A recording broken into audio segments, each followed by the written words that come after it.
ভাই আপনাকে মারছে কেন? দোকানদারি করার জন্য পুলিশে মারছে।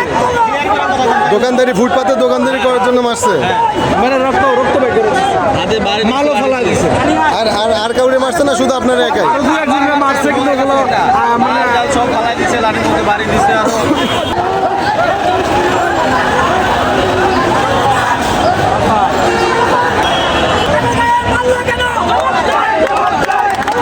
তো এখানে কি বিষয়টা হয়েছে আমি একটু বুঝিয়ে বলি। এখানে যারা ফেরিওয়ালা আছে, স্ট্রিট হকার, যারা রাস্তার ফুটপাতে দোকানদারি করে, তারা দেখা যাচ্ছে বিভিন্ন মনিহারির দ্রব্যাদি বা বিভিন্ন খাদ্যদ্রব্য তারা যে ফুটপাতে বিক্রি করে, এই দোকানগুলো উচ্ছেদ করার জন্য পুলিশ একটা অভিযান চালাইছে এবং এই অভিযানের মাঝখানে এক দোকানদারকে পুলিশ আহত করে ফেলছে, হয়তো লাঠি দিয়ে একটা হাতে বাড়ি দিয়েছে।